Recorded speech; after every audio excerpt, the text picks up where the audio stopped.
Magandang gabi mga kanitib. Ngayon po is Thursday na po, ang bilis ng panahon.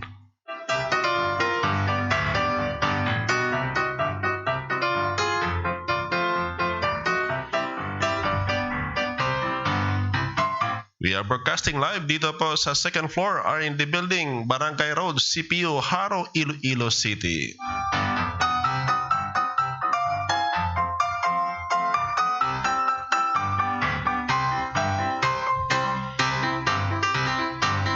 This is the Philippine Native Chicken Channel, under the production of the College of Agricultural Resources and Environmental Sciences dito po sa Central Philippine University, headed by our President Dr. Chodoro Robles. Kasama na po yung aming Chairman of Board Trustee, Attorney Bon Lobel Biduna.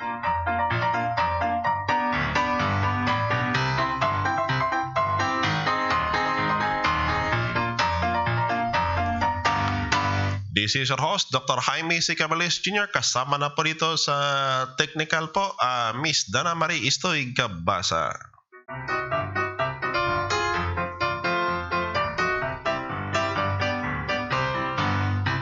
We are seeking apology for the failure to broadcast kahapon because medyo napagod kami because of the visit that we have equipping the Saraga Farm para po dito sa ating demonstration area po para sa commercial production of Philippine Native Chicken.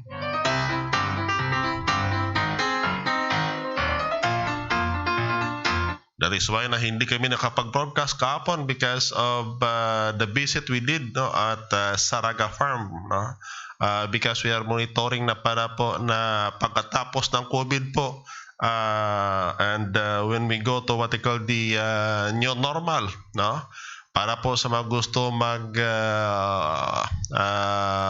OJIP or on-the-job immersion program, na kung saan po you would like to have the hands-on training on commercial production of Philippine Native Chicken, you can visit our place dito po sa Central Philippine University sa may Haro, Iloilo City. At saka po ang isa po doon is that we are also equipping our station po dito sa may CPU. And right now, we are revitalizing our area po. Na kung saan po, there's no need na pa para po sa pagpunta doon sa farm if you want only for the tawag dito para po sa mga breeder stocks. We have the area po dito na kung saan na-equip na namin leading to what they call the automation na po.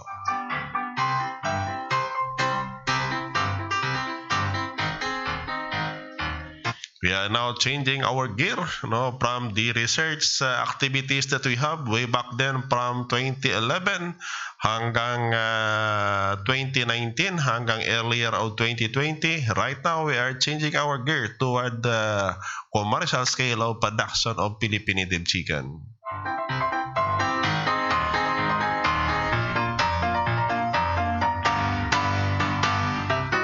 But right now, we are now working toward automation at saka possible po the most practical way on how to develop housing and at the same time po pati yung feeding at saka yung pagbigay ng patubigan po.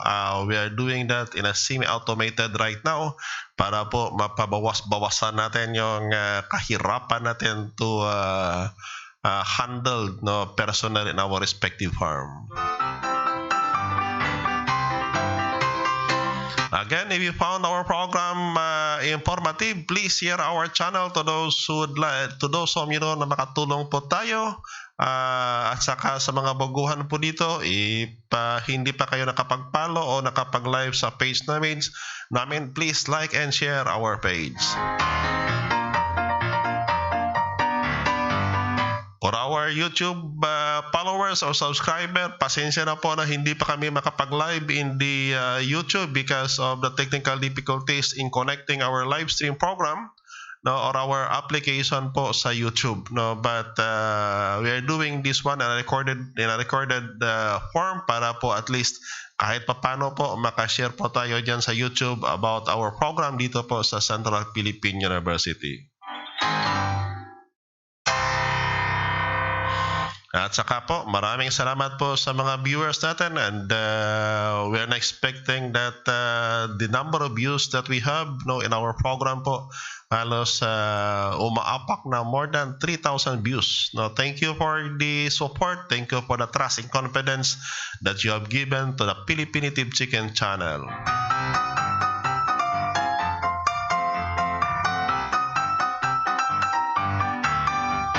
Hope na kahit pa paano po makatulong po ang Philippine Native Chicken dyan sa mga ginagawa po nyo, lalo na po sa ating mga OFW. Thank you for the greetings that you have extended noong nakaraang Friday. Thank you for remembering my day.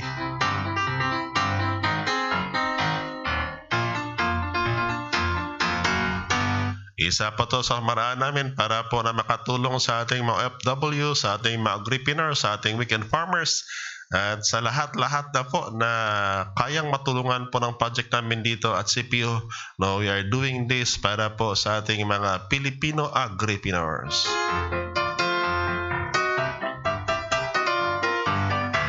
And at the same time po, because na yung face-to-face extension work could not be done right now, we are doing this live streaming as our one way and how we can help doing or performing one of our major function, the outreaches or the extension activities.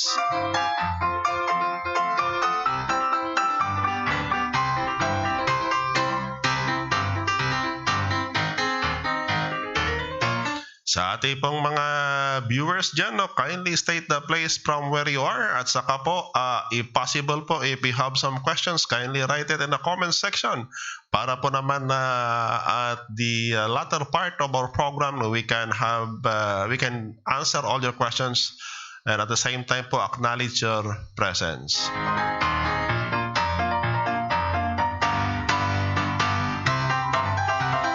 At saka po sa ating mga viewers not on the real time, thank you for viewing the Philippine Native Chicken live stream program po.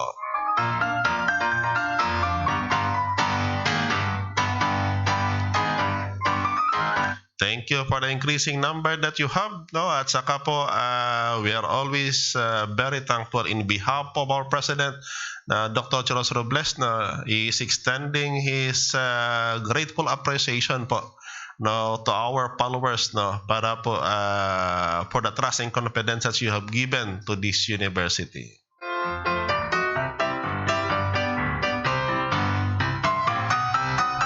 And again, this program is solely devoted for the commercial production of Philippine Native Chicken. Ibig po sabihin, we are tackling topics here only for Philippine Native Chicken. We are specializing our activity po dito. So meaning po, if you're looking for a technology pertaining to the foreign native chicken, pasensya na po. But in as much as possible po, we know that the technology that we developed dito po sa Central Philippine University, study shows that even to our student, try to apply that in the broiler po, effective pa rin po. Kahit sa layer, effective pa rin po. If you want the organic way and how to raise your commercial breed of chicken.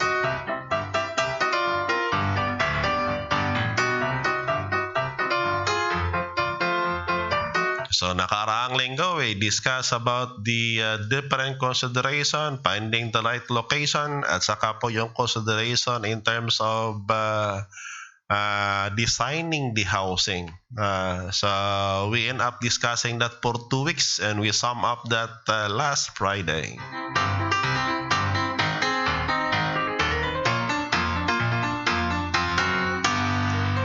Sa ngayong linggo naman po, we'll be tackling about topics in terms of the opportunities in raising native chicken on commercial scale.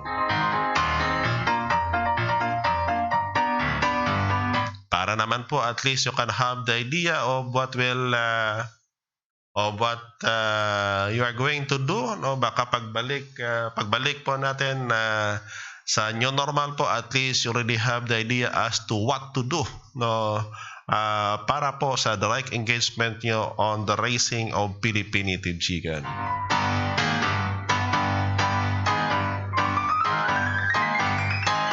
This presentation again is by means of science and experience, at saka po collective information coming from our audiences or attendee way back din in various seminars conducted noong wala pa ang COVID.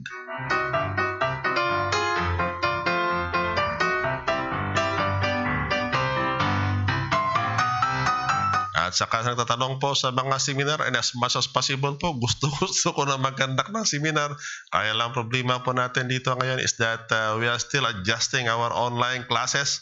And medyo ilagay natin sa medyo sa sunod po. Baka tapusin muna natin yung mga previous activities that we have para po naman na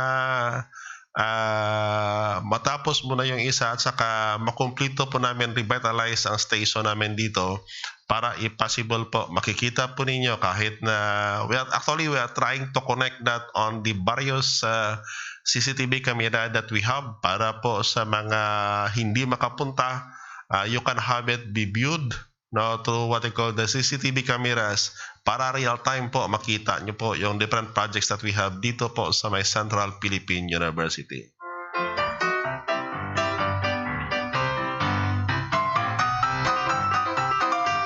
Tandaan po natin palagi, lalo na po sa ating mga OFW, mahirap kasi na malayo sa pamilya po natin. That is why that we are working this kind of activities. Alam po namin na kahit paano po we have some also gaps or limitation, but kahit paano po we are working on it para po toward to the establishment of the Philippine native chicken industry through commercial production.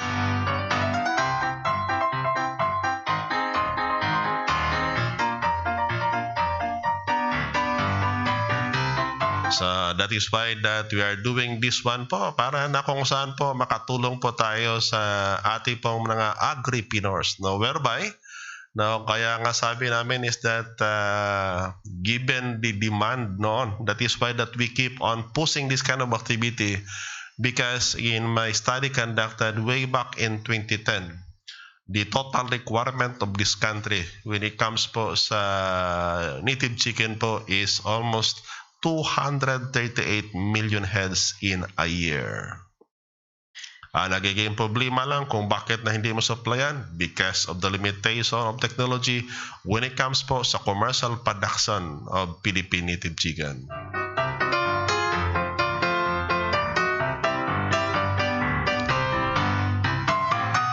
Otherwise kasi pag hindi magawan po ng paraan, that is why that on 2011 hanggang 2014, papunta dito sa 2017 hanggang ngayon po, in the early of 2020 po, halos himay na namin yung technology when it comes po sa production. Ngayon po, binabalik ka na namin yung mga appropriate technologies that we develop para kami mismo sa station will do what they call the commercial scale of production.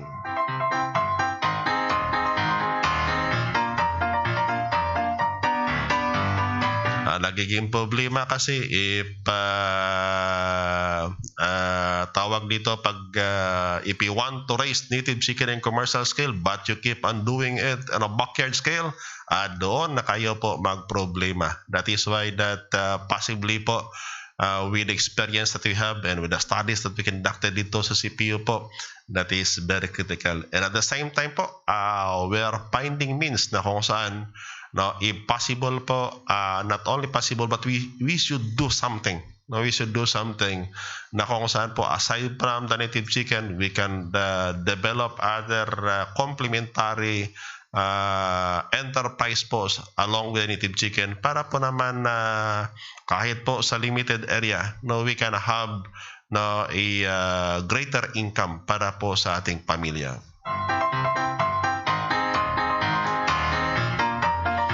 Mahirap kasi pag manok lang na manok. Kailangan po natin may saging para kung si Sir Marcial Bonifacio gawin na lang na inubarang manok. Di kaya pag may papaya at saka siling na dahon ng siling na buyo, tinulang manok. At saka maiba-iba pang potahe. Kung meron po kayong salay, pwede pa kayo gumawa ng adobo chicken at saka tawag dito yung lechon manok. Tandaan po natin palagi that the bigger slice of the pie when it comes po sa income at saka profitability po is not on the production side. It is on the marketing and processing.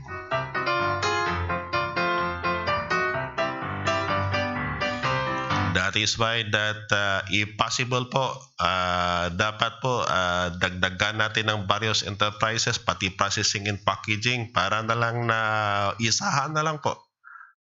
Yun ang palagi sinasabi ko. When we are selling the native chicken, yung 850 grams na live at 275 when it is dressed, at saka may delivery pa within Iloilo City at saka Pabia, ay nako, medyo may kamahalan. Pero nang inihaw na namin at saka ginawang chicken barbecue, yung 275 nagiging 400 pesos, mas mura po. That is why that gawan po natin ang paraan that the processing by itself, given the COVID right now, the pandemic, no, there are a lot of opportunities behind po. No, ang isa lang sa nakita ko, if possible po, if you can work something that can be done, work from home po.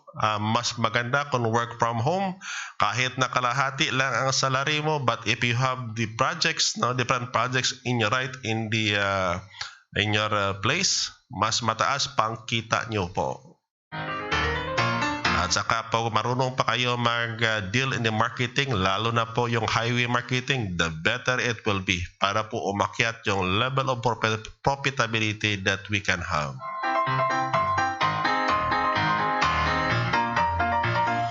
So without much further ado, we should do what I call the presentation of the opportunities behind in commercial production of Philippine native. So those ways about investment opportunities, ibig sabihin po, you can identify po kung saang bahagi po ang gusto nyo mag-invest. And I will show some of the pathway kung anong gagawin. But in the next succeeding days, bigyan po natin ng emphasis yung mga bahagi na kung saan it will bring what we call the income para po sa ating mga kababayang mga agripreneurs. Now, this is the main concept of the opportunities behind on the supply chain. Actually, if you are going to take a look on this side, pakibaba dan on the next slide. This is what they call the supply chain. This is taken from the study of Lizada Den et al. So if we're going to trace on the lines or the dots from farm down to the middleman and down to the processors and down to what they call the consumers. Actually, the opportunities that I will be tackling is taken in each of these supply chain. Para po makita po ninyo ang tawag dito yung connectivity between the dots on the different opportunities. Meaning that we can think something whether saan po ang gusto po natin diyan na pumasok. Tandaan po natin na in every segment that is being presented here, there is what they call the advantages and the disadvantages. Mahirap kasi sabihin natin lahat-lahat na opportunities, lahat-lahat advantages lang, but there are also some disadvantages. At least you can think of something na kung saan if you are willing to face the risk associated, at least you can attain what they call the opportunities behind the risk. Kaya nga sabi ni Jack Ma, sabi daw niya, the risk is the payment for the opportunities that we are enjoying. Pakibalik dan. Now, this is what they call the scenario. From that value chain, This is what they call the possible areas whereby you can directly engage on the possibility. Iba kasi ang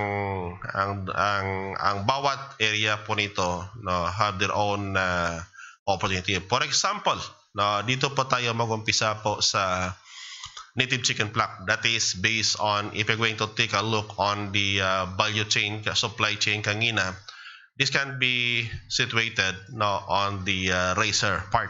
Raiser or katawag dito is yung mga agripreneurs natin that used to raise native chicken. On the part of this one, if you have what they call the breeder flock, you have the hen and you have the roosters. Yung opportunity sa itlog po nandoon. Nagiging consideration mo lang doon is that yung itlog na yan, if you're going to have it be hatch, hindi lahat ng itlog na malay ng manok po ninyo is viable for the production of the day-old chicks or what they call the DOC. Usually po, we are selecting yung itlog. Ang itlog, if you want that the mortality of your chicks is medyo minimal, do not incubate eggs less than 40 grams. Bakit po? Because 60% or almost 60%, almost 66% of the egg weight is associated with hatchling weight. And science told us that once the egg medyo malaki ng konti, it will also produces bigger day-old chicks. Pag malaki po yung sisyo, yung days of rearing po, ikli po natin. Instead of having it na siguro 4 months, you can have it be on the 3rd or possibly even as short as 75 days, whereby you can attain the marketable weight of 850 grams. Actually then, when we have it be implemented na kung saan we are trying to shorten the rearing period, kasama na dito yung grupo ni Masol noon, because the group of Masol is my partner din para po sa pag-implement the scheme noon na kung saan in terms of the contract growing, specializes on the old chicks production, and specializes also in terms of the grower production. Dito po namin nakita ang some of the consideration. Now, the eggs na may palabas po natin, that is about 40 grams and up, that is eligible for hatching. Baka tanungin po ninyo, paano po namin yan ma-attain, Doc? Ang isa doon sa consideration natin, as I keep on mentioning that in this program, that if you are going to have your breeder stocks when they reaches the age of 10 months old, kasi mas stable na po yung katawan ng manok when it reaches 10 months old o 10 buwan from the hatching. Ang gawin po natin, please select the breeder stocks na kung saan po ang inahin, it should be weighing about 1.5 kilograms. 1.5 kilograms. O wag man niyo sobrahan hanggang 2 kilogram. Baka po mangyari dyan, hindi na yan native, kundi baka upgrade na yan. And the tendency of the upgrade, pag ginamit nyo yan for breeding, there is what they call the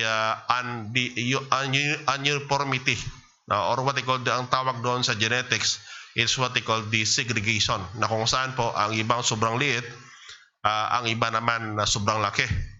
That is why that upgrade is not recommended to be used as breeder stocks. At saka yung tandang po natin, gawin po natin is that possibly po doon po sa weight na 2.5 kilograms, possibly. Sa ganyang weight po, the egg weight na sabi ko sa inyo that is about 40 grams and up, hindi po yan mahirap i-attain. However, pag yung inahin po ninyo sobrang liit naman, na kahit isang taon na, no, gaya na sabi ni Sir Bong Culiado noon, na halos isang taon, less than 1 kilogram pa rin, talagang puro-puro na native yan. Baka po ang nangyayari is that baka wild fowl pa ang nakita mo, Sir Bong, yung kung bakit na masyadong maliit. O di kaya, possibly, na there is what they call the mating between bantam, no, and our native. That is why that there is what they call the erosion of the genetic resources. Now, if you are going to sell the egg, no, do not sell those egg na kung saan po mga 40 grams and up. Gawin po ninyo dyan. It is viable for what they call incubation. And only sell the eggs na kung saan po ang weight po niyan is less than 40 grams or 39 grams and below. Otherwise, if you answer the call for the demand for the native chicken eggs, no, that is what they call the pertel native chicken eggs. Magiging problema natin is that the production of eggs medyo may kamahalan ng konti. That is why that I may suggest na yung hindi lang eligible for the day-old chicks production, yun po ang gamitin natin, no, para po sa day-old chicks production. At saka yung less than, gawin po natin, it can be sell to target consumers, or you can have it be processed into something. Baka gusto nyo gawing salted egg para po sa mga pangmatagalan, pili nyo po gawin yan. Para po, iba kasi ang fresh egg kasi is that na pag hindi yan na i-rep po, nilagay sa rep, ang tendency po pag after 10 days po sira na yung itlog, no? So that is why that if you're going to process it na gusto pang matagalan, you can have it be processed as salted egg. Madalang mo kasi makita sa market yung salted na native chicken egg. Palagi po karamihan dyan is either itik o di kaya yung white leghorn egg. At saka yung magkano yung bintahan naman, no? If you're going to use the pricing that we have here at Central Philippine University, for those egg not eligible for tawag dito, not eligible for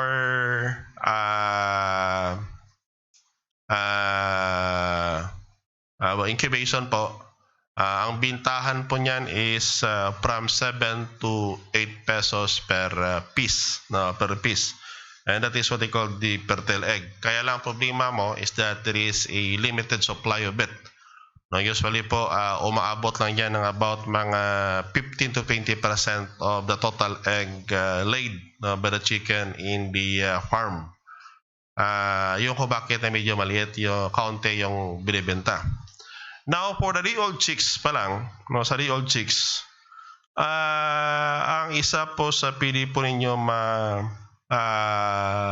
gawa dyan is that this is again another opportunity for us, no, para po sa bintahan, because all throughout the Philippines po medyo marami-rami ang request po sa the old chicks, yung kung bakit na you can directly engage in this one. Kaya lang ang isa sa mga consideration namin is that na dapat meron kang extra area, no, for the grower production. Otherwise kasi hindi naman lahat ng siso na ma-produce po ninyo can be easily sold, na baka po lahat may benta, ang iba po baka hindi. That is why that we try to simulate the industry then. If you want to have the experience on the Raising Native Chicken, the ups and down in the Raising Native Chicken. Aside from me, you can contact Masol Gumilya para po na siya ang magkwento sa inyo when it comes po sa up and down of the contract scheme in the production. Now po that the old chicks, alam po natin na there will come a time na masaturate ang market. That is why that you should equip. Ang isa sa nakita namin kasi na when we do it, na actually then we're able to produce as many as 1,500 chicks per week. Kasi ang sa amin dito, naka-schedule kasi yan. Ang delivery ng itlog from farm going to CPU po every Saturday. Ang loading naman yan is every Sunday afternoon. Usually po ang itlog bago po niloload yan sa incubator, pinaparest mo na yan ng overnight. Especially if na-travel. Ang ginagawa kasi yan, that is to stabilize the egg yolk and the germ within the egg. Otherwise kasi pag dating lang ng itlog, load mo agad sa incubator, what we observe is that hatchability wise bumababa. Mas maganda kung let mo muna siya mag-settle for overnight. Now, if the group for example, yung kung bakit na dito po sa atin sa industriya po natin sa native chicken, lalo na ngayon that we are still on the starting part. Maganda kasi kung merong collaboration between raisers. Problema lang natin minsan, pag lahat po tayo ay businessman, may mga special interest po kasi tayo pag businessman tayo lahat. So ang gawin po ninyo is that the old chicks production is another opportunity na kung saan po pag may order sa inyo, malapit sa inyo. That is why that dito po sa amin sa CPU, what we are doing is that pag may area na kung saan po mayroon po kaming manok na pinadala, usually we are recommending those farm na pili bang doon kayo pumunta kasi mas malapit sa inyo compared than have it in the Iloilo kasi mas malayo dito. Kaya nga if you want to purchase the old chicks from CPU, possibly po gawin po ninyong breeder yan. Otherwise kasi pag gawin yung growers yan, sayang. The stocks that you purchase from Central Philippine University, you can use it as your breeder stocks. That is why that i-select nyo as what we are still we are instilling in this program. Now, the old chicks na yon, you can have it be grown into what they call the growers. Now, ang tawag namin doon is growers.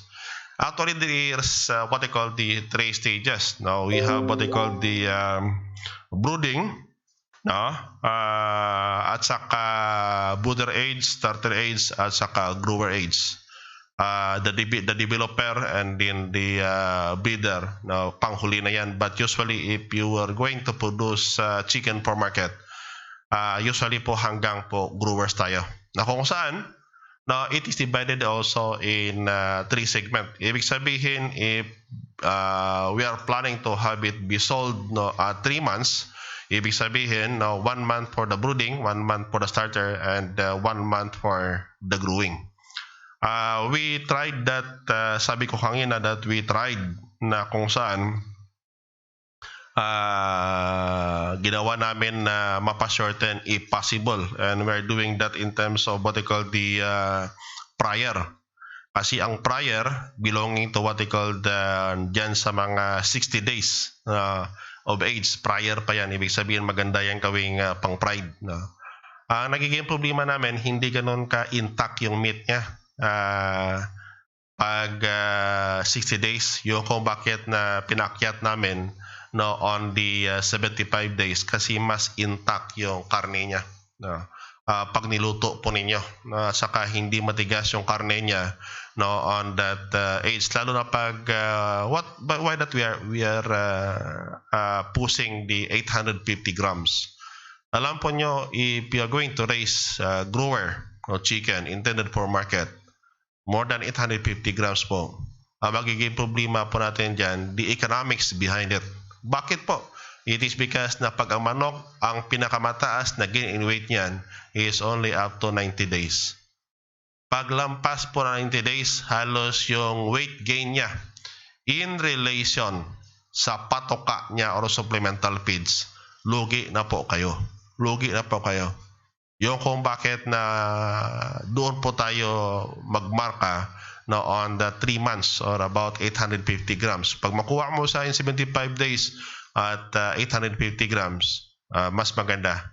Ang tinutumbok po natin dito is the tawag nito yung native chicken natin, ha, yung Philippine native chicken. Otherwise kasi baka ang gawin po ninyo, if you will doing that with the foreign native chicken or the colored broilers, possibly na mas mapashorten pa ninyo ang growing period niya. Kaya lang, iba kasi ang quality. Tandaan po natin, pag niloko po natin ang ating konsumidores, isa lang yan, hindi na uulit yan. Yung kung bakit na kindly maintain the integrity of your farm.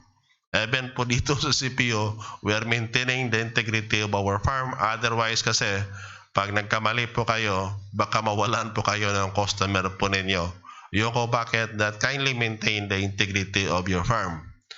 So, some of these DOC can be grown into market, and the other one is that it can grown be into what they call the breeders. Actually, ang growing protocol that you are going to apply is halos pareho lang in the growers. Breeder as intended for breeding, intended for the market.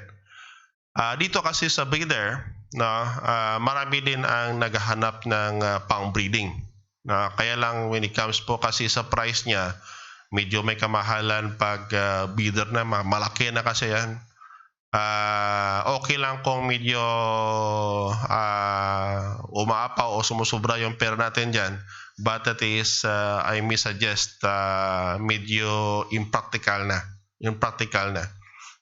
Because if you are going to have it, for example, dito sa amin, if it is a fully vaccinated one, at saka selected na yan, ha, that is about 650 pesos. Hindi pa yan kasabay dyan ang permits and the freight cost in the airplane.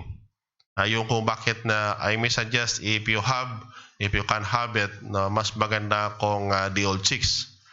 Ang isa naman sa problema natin, Sir Bong Collado, pag nag-travel po tayo ng itlog na fertile egg kasi yan, sir, hindi kasi lahat ng itlog na maipadala is fertile. And besides, Sir Bong, magiging problema po natin pag ang area po natin medyo may kalayuan pa from the airport. Pag ang itlog po is alog ng alog, magiging problema natin hatchability wise, bumababa. Yung kung bakit, Sir Bong, pag uwi mo dito ng Pilipinas, if possible po, you can contact Sir Aurelio Monteclaro na doon sa may Sindingan, saka kay Ma'am Ruth Villanueva. You can easily contact Sir Bong these two guys via Ma'am Dana Marie, kasi na sa kanya yung link sa dalawang ito na kung saan you can acquire for the stocks. Basta, sir, malapit yan sa inyo sa may Mindanao. Di ko lang alam kay Sir Riel del Pero o di kaya kay Sir Angelo Nunan kung kamusta yung stocks nila dyan, but you can also acquire stocks from them. Sa mga Cebu viewers naman natin, if you want the stocks, dyan naman kay tawag dito kay Ma'am Beams Nitibanok, you can click Ma'am Beams. Nakita ko yung stocks ni Ma'am Beams, maganda. You can have it. please contact this person para po na kung saan mas malapit yan sa inyo. Para po at least hindi na kayo mahirapan at hindi kayo magastuhan when it comes po sa pag-transport. Hindi naman ayaw naming magbinta, kaya lang ang practicality of doing something. Except if the intention really is for breeding po, walang problema. Ang mas maganda sisiw ang kunin po ninyo. Bakit po sisiw? It is because na yung adaptability po niya is mataas. Kaya lang ang masuggest ko lang para na ang inbreeding po coefficient medyo mababa, pwede bang gawin natin that the stocks that we have possibly po more than by the hundreds para po ang inbreeding po masyadong maliit. Now that is one way on how we can do it. Now in the selection of breeder, meaning that the opportunity here is that tinapon niyo from the flock that you have, yung itlog mismo is an opportunity. But do not sell yung egg talaga na gawin nyo, sabihin nyo, you'll only be specializing. Except if the price niyan sa inyo is umaabot hanggang 15 to 20 pesos per egg, walang problema. No? May kita na kayo. But if you're going to sell it at 10 pesos, lugi po kayo niyan. No, lalo na pag yung egg production po natin is less than 20%. Yung kung bakit that I may suggest those egg that is more than 40 grams have it be incubated to produce the old chicks. At saka pag mayroong gustong bumili po sa inyo ng the old chicks, ang gawin po ninyo, binta nyo sa kanila, o di kaya pag walang bumili, gawin nyo pang growers o di kaya pang breeders. Now, we previously discussed kung paano po select yung pang breeding based on the traits and characteristic. Yung kung bakit that some of the breeders na hindi maganda, kasi kahit na i-separate mo yan, selected na yan, there are also some breeders na kung saan as the days goes by, may mga characteristics na lumalabas na hindi angkop para pang-breeding. So you can have it be culled at saka slaughtered para po sa pagbinta. And then yung iba po na select nyo, you can have it be sold as breeder, o di kaya you can have it be used as replacement stocks. If you want to maintain the performance of your native chicken na kung saan maganda, please every 2 years po i-cull po natin yung mga inahin natin and possibly pati yung tandang. Kaya lang if you're going to select for the replacement, mas maganda kasi pag ipares nyo, ang tandang po ay may edad compare po natin sa mga inahin. Possibly po, kung possible naman sa inyo, you can have na kung saan po ang inahin po is 6 months at saka 10 months yung tandang para po mas maganda ang performance nila. So the selected one can be sold if you want to have it be selected as replacement stock, or you can have it as for expansion. Pili po nyo na iwan po dyan sa farm nyo, or the other that would like to have it be raised as breeders, pili po ninyo na ibenta. Now, as a part of as a part of our concern also with other breeders, possible po yung mga manok na gawing pang breeding, if possible. Bago po nyo ibenta po sa ating mga ka-native, pwede bang i-vaccinate nyo muna? I-vaccine nyo muna. If you can have the access, kahit na lang sa isang kasing vaccine. Ang tawag doon is NCD-killed vaccine. Ang NCD-killed vaccine, that is a lifetime vaccine, i-check po nyo sa mga nearest poultry supply dyan sa inyo, ang malaking poultry supply baka meron silang available na NCD-killed vaccine para po yan sa lifetime na bakuna against Newcastle disease. Otherwise kasi pag hindi nabakunahan yan, saka ipadala nyo doon sa respective na mga racers, kawawa naman sila if hindi nabakunahan.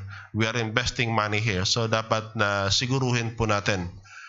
At saka yung card natin, started and have it be sold sa mga processor into what they call the processed product, or possibly, given the opportunities na nakita namin in this COVID, na kung saan po ang social media platform become one of the interesting platform when it comes to sell our native chicken product, na pwede po ninyo dyan ibinta. You can have it be done na kung saan possibly you can have it as dressed chicken, or possibly you can have it be sold as inihaw na manok, ulit sa chicken barbecue, o di kaya gawin po nating chicken burger. Ang nagiging consideration na natin is that for the processing of native chicken, medyo may kamahalan ng konti. Yung kung bakit na gawin po natin when we process the native chicken, para na mas bumaba ng konti yung price niya. No, you can have it be mixed with, ang tawag namin doon is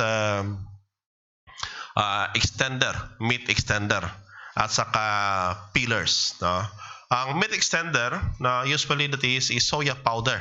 No? Soya powder na dinagdag po dyan sa mga giniling na karne ng manok. No? At saka lagyan po natin ng peelers. Ang maganda if you want to have it be processed into patties, no, for the burger, no, pwede yung malagay ng peelers is the cassava starch. No, maganda kasi ang combination na yan. In terms of the taste, in terms of the odor, halos no significant difference compared than the pure meat. Otherwise kasi pag pure meat, magiging problema po natin is that medyo may kamahalan ang manok. Those are what I call the things associated, no, dito po sa native chicken sa native chicken production. However,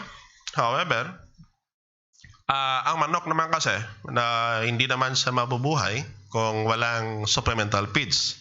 Kaya nga sabi ko noon that if you'll be raising chicken, at saka ang target mo is sabihin natin, alagaan kong manok, i-parents ko kasi marami ang mga damo doon sa amin, ay doon kayo nagkamali. Bakit po?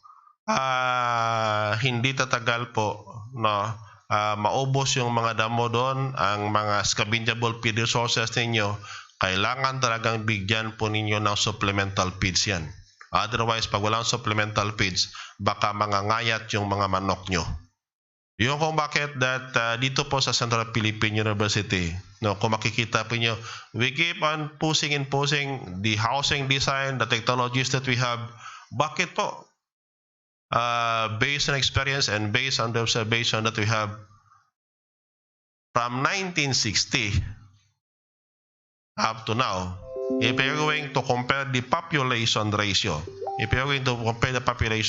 po, there is a declining population ratio of native chicken compared than the commercial breeds of chicken.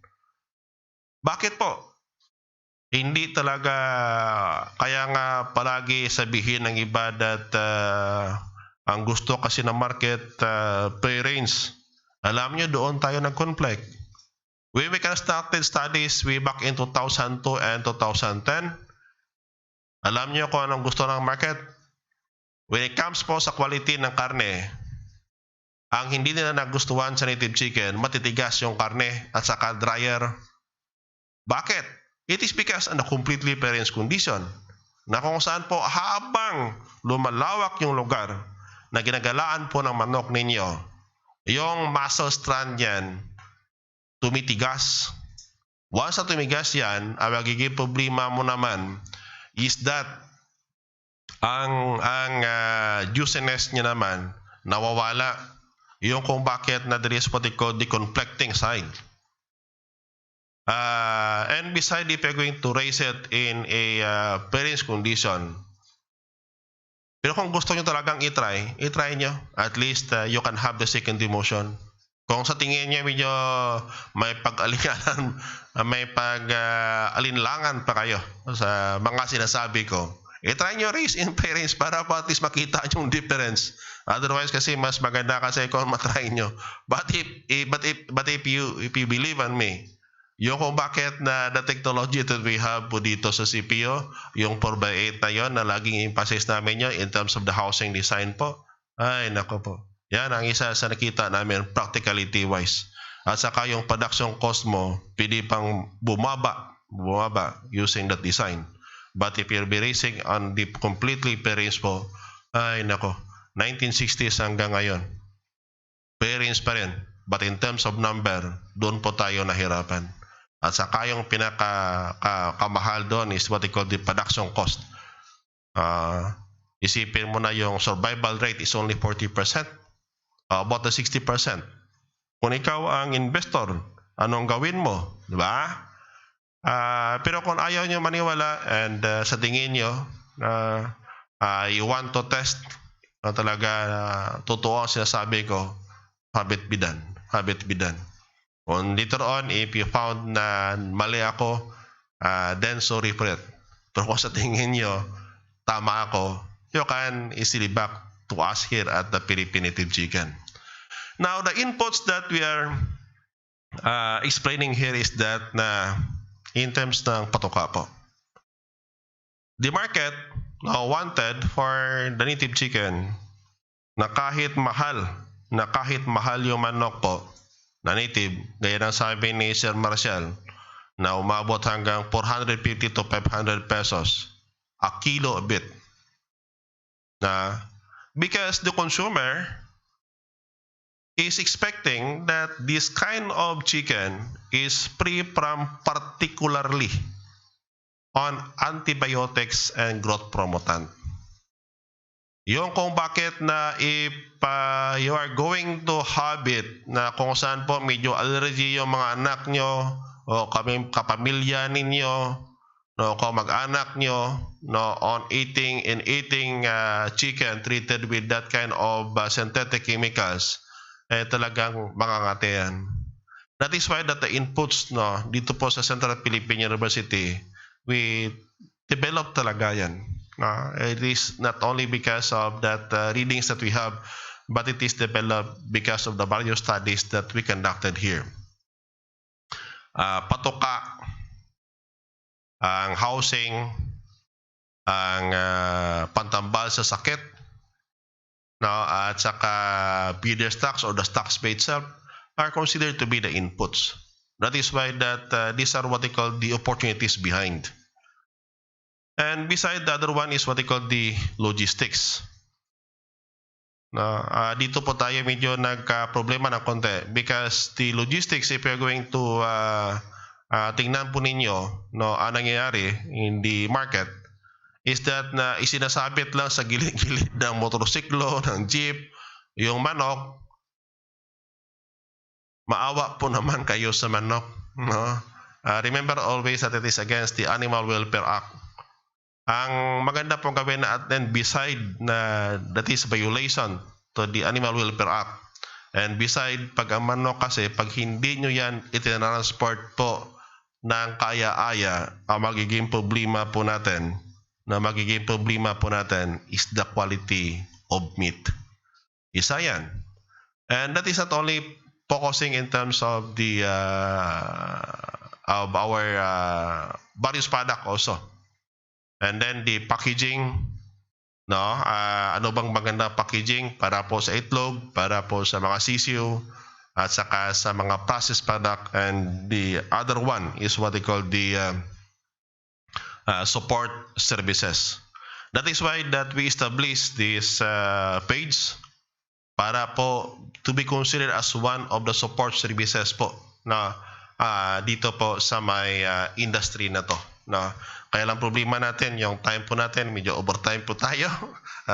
Siguro, continue natin bukas. We can do a specific segment. At least nabigay ko sa inyo yung overview muna para po sa bukas hanggang Friday naman po, we'll be dissecting each of the segment para at least makikita po ninyo ano po ang advantages at saka disadvantages. But if you want the on-hand experience when it comes po sa contract breeding and growing kindly contact Masol Gumilya para po na siya nang bahala mag-discuss sa inyo based on the experience she had. At saka sa may mga plano dyan to prepare FS para po sa learning, you can ask also Masol para po sa experience niya.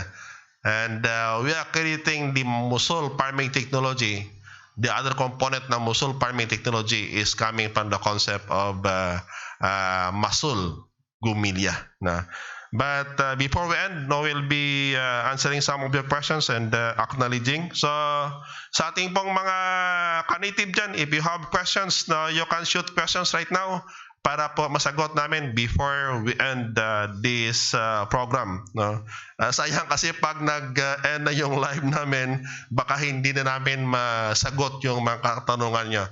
You can shoot questions on the comment section para po naman na may sagot namin.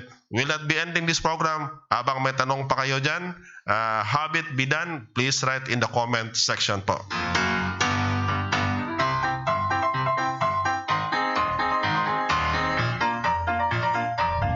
Kay Sir Bong Collado, dyan sa may Kabul, Afghanistan, and Ma'am Ruth Collado watching in Davao, At least Ma'am Ruth, malapit na si Sir Bong makauwi dyan. At least magkatabi na kayo magpanood po ng show namin dito sa Philippine Native Chicken.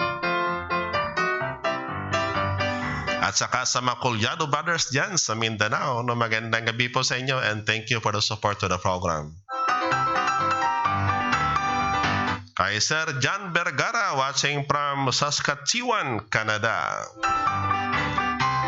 Actually, Sir John, yung sabi mo noon yung presyohan na dyan ng native na manok, karaming pang Indonesia, masyadong mahal po.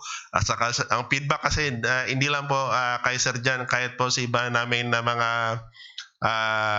followers coming from Canada, sabi daw, iba talaga ang lasa ng native chicken from the Philippines. Yung kung bakit na palagi naming pinopromote that please let us use our own Philippine native chicken. That is one way and how we conserve through utilization at saka po the functional values associated with this group of native chicken po sobrang taas po. We are not only after of the taste or the meat quality, but we are also after for the functional values. Ano ibig sabihin po ng functional values? Ang ibig sabihin niyan, for example,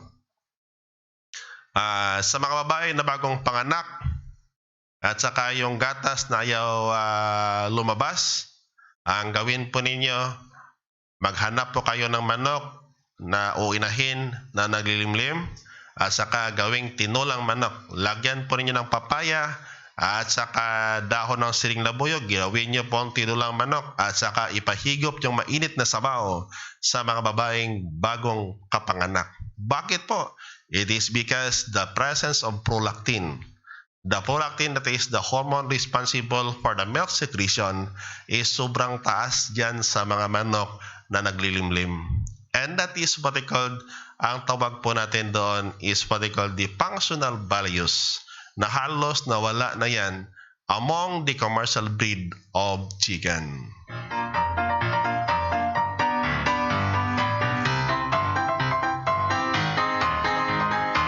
Kay Sir John Rodriguez, also watching from Davao. Sir John, magandang gabi po. At saka kay Sir Nelbert Bacaro, magandang gabi po sa inyo dyan, Sir. Magandang araw pala, Sir, dyan sa inyo sa may Kingdom of Saudi Arabia.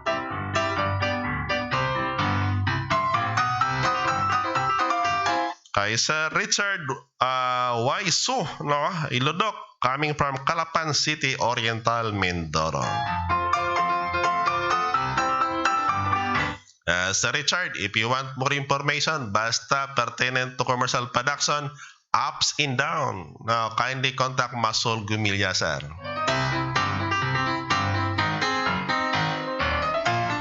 At saka kay Japet, watching from Kabadbaran, Agusan del Norte.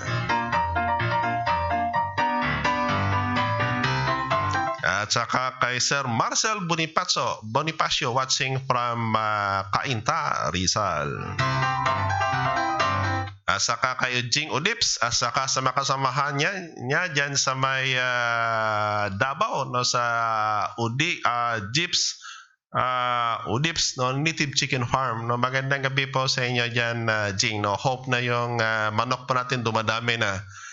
Para po ma-repair po namin yung ibang mga nangangailangan dyan po sa inyo. Because Sir Jojo is looking for the supply of the day-old chicks para sa kanyang farm dyan sa may Davao mismo, Jing.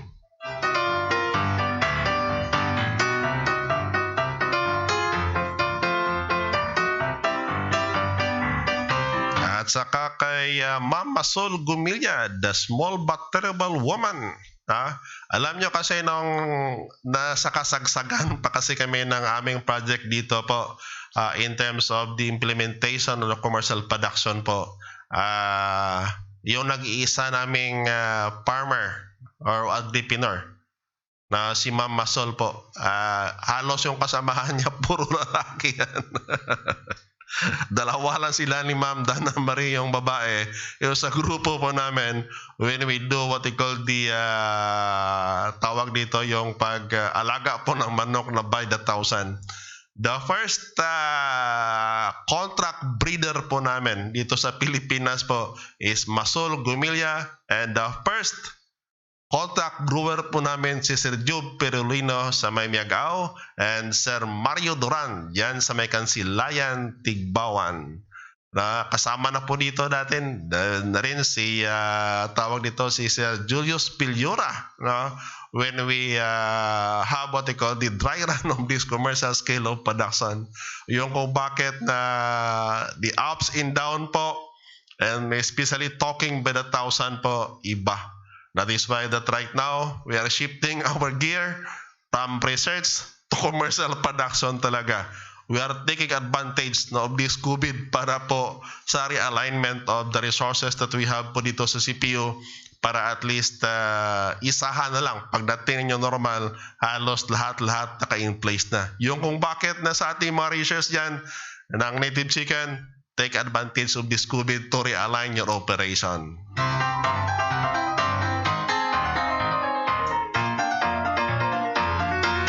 Kay Sir Dondon Yakutan, Sir, we will be posting in the page, no, as soon as available na yung schedule po. Actually, yung ginagawa ko po dito is a form of seminar na po, Sir.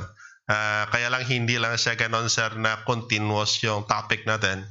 Segment by segment, Sir, based on the request, no, on the page po, lalo na po sa inbox po namin. Yung kung bakit na yung mga sumusulat po sa inbox namin, nagtatanong po, ginagawa namin, kinokolekta namin yan, at saka dito po sa live streaming namin po pinapalabas. If you could not have find time to be with us on the real time, no, don't worry, hindi namin pinidelete yung video po namin. No, you can review it and possibly get the answer from the video presentation or the clippings that we have para sa mga katanungan po ninyo.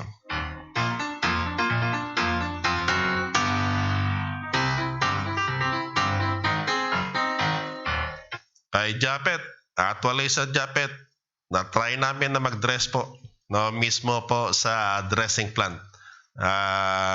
Kami po ang pinakamauna, no, together with Sir Mo Pasya and Sir Neo Panilo, na nakakatay po ng manok na by the thousand, at saka pinadaan po sa dressing plant, at saka nilagay po sa may tawag dito sa may storage plant.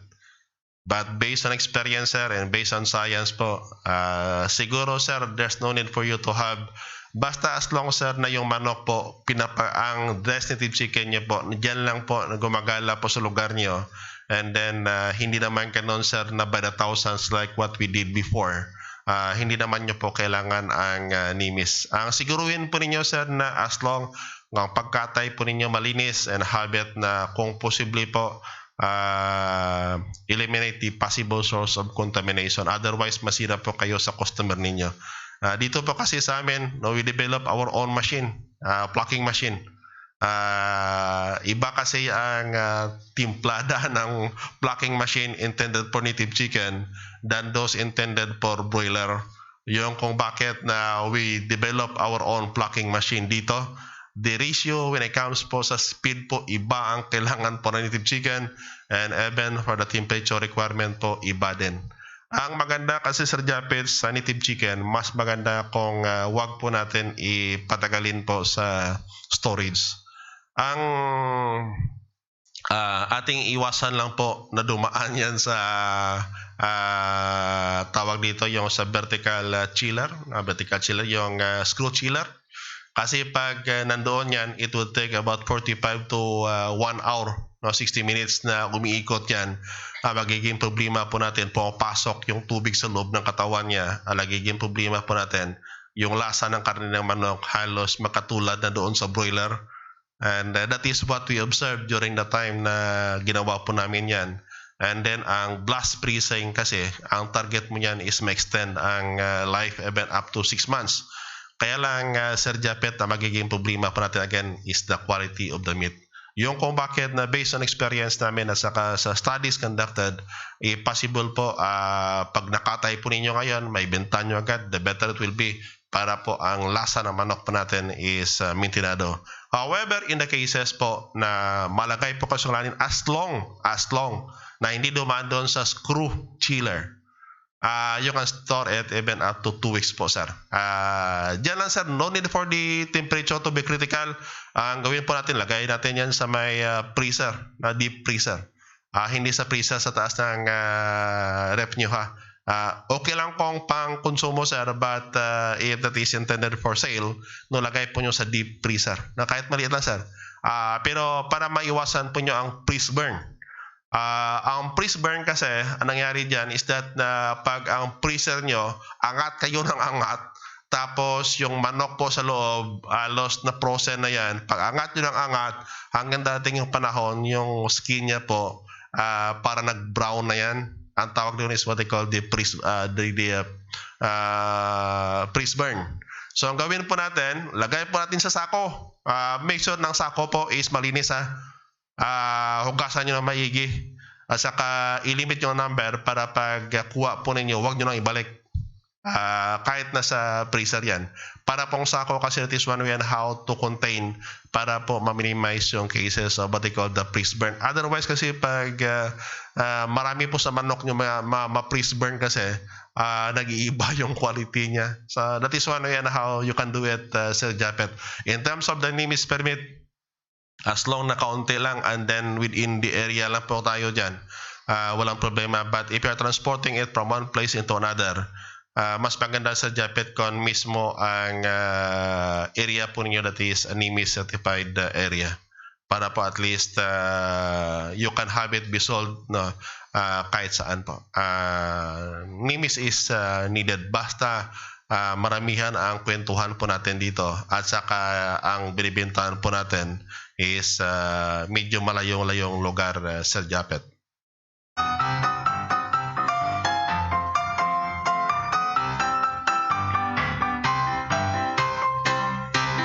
Kay Sir Rinzo Cornel, sir, magandang gabi po sa inyo, sir.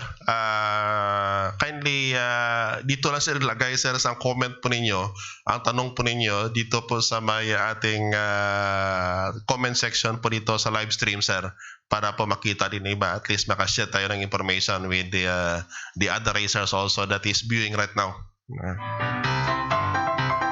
At saka kay Sir Pilomino Puro watching from Bacolod. Magandang gabi po sa inyo, sir. At saka sa Brew Farm, Kinel. Magandang gabi din sa inyo, Brew Farm.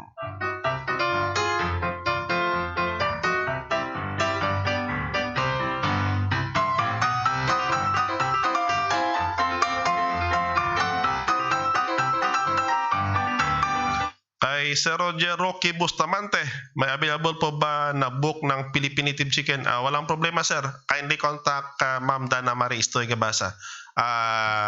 Ito po ang book, no? This is written by yours truly. Dito lang po yan.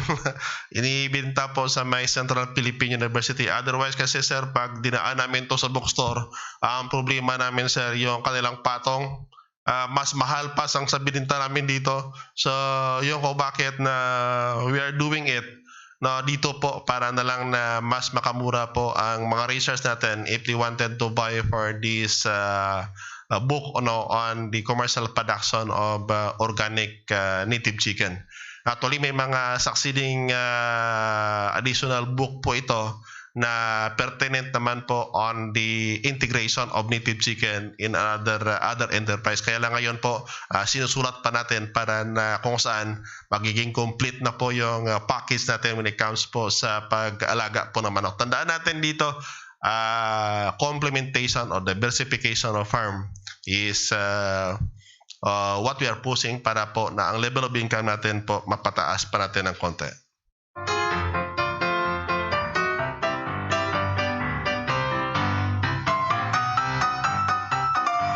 Baka sir, ibig mo sabihin sa John yung Marik disease. Sir, mas maganda yan sir kung ilagay po natin ang isa po sa pinakamabilis po ninyong gawin sir. Pakibalik sir doon sa mga video namin na mayroong phytobiotics because Ma'am Dana right now medyo busy sa ngayon. Now with the shifting of gear that we have, yung kung bakit na hindi sa makaprepare ng segment niya sa phyto sharing. But if you can have it, sir, nabalikan po ninyo, sir, yung preparation po ng garlic extract, pure juice extract, at saka garlic tea. Now, yan, sir, ang gamitin po ninyo against Marik, sir. Basta tandaan po natin, have it be done, na siguro sir kung ang concentration na sinasabi niya dosage po sundin po natin sir, baka sumubra kayo sir.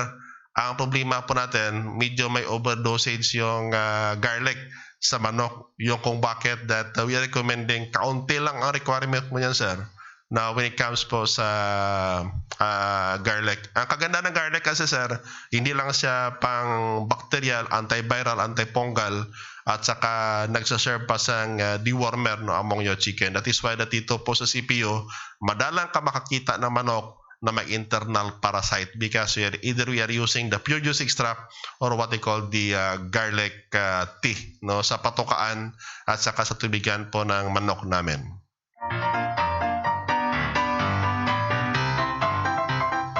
No, kay Sir Ryan Baruna no, dyan sa may Davao City.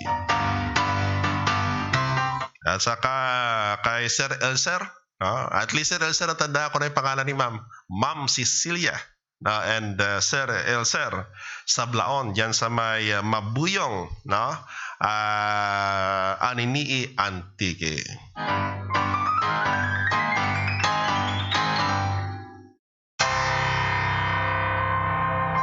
At saka kay Luisito Basilan Lumayak, no?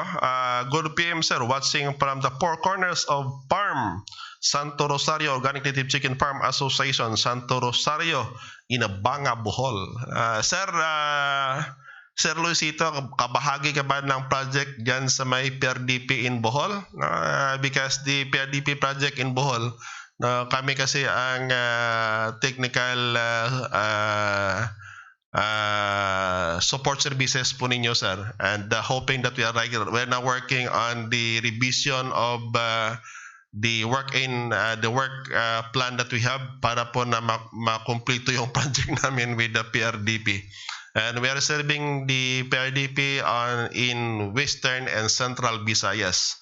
That is the part of the activity of the Philippine Native Chicken. That is why that we are now shifting our gear in the finalization of the farm that we have para po naman this is in preparation na para po sa full commercial operation ng project namin dito po sa Central Philippine University, at saka pwede po ninyong ma-replicate in the different areas dyan sa may Central Visayas.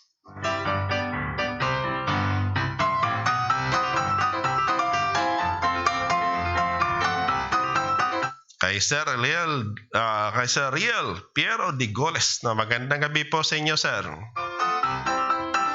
At saka sa aking sparring partner, kay si James Earl Ogatis, Tokayo.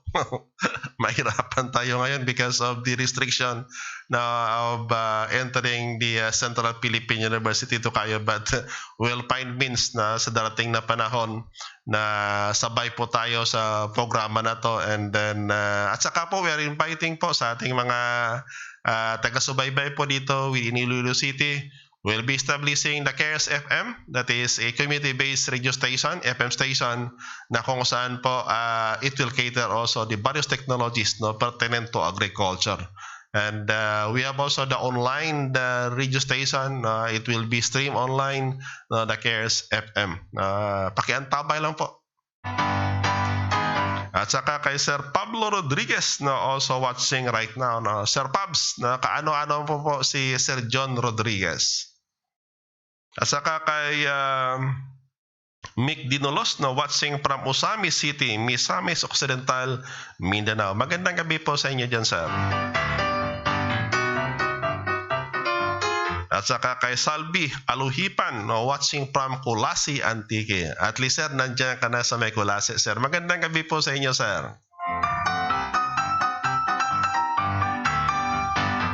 At saka kay Ma'am Beams, Nitib Manok.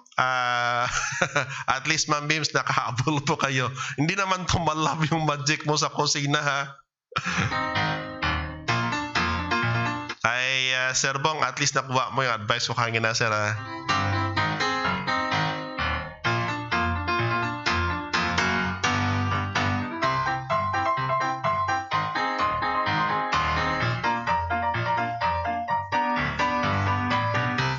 Kay Ma'am Beams, kasi si Ma'am Beams na dyan sa Hong Kong. Siguro, Ma'am Beams, pag uwi mo, full-time ka na doon sa manukan mo sa may Cebu, ma'am. Actually, ma'am, yung sa may lalaki at saka yung babae po, we'll find siguro, ma'am, in some other days na I can show you, no, talaga ang picture, actual picture po kung paano ma-identify ang lalaki at babae, ma'am. Otherwise kasi, ma'am, pag I keep on talking, describing, and describing kung anong lalaki at babae, ma'am, mas maganda, ma'am, kung talagang actual, medyo may mga video presentation tayo, pictures, para po mas mabilis po natin makuha, ma'am.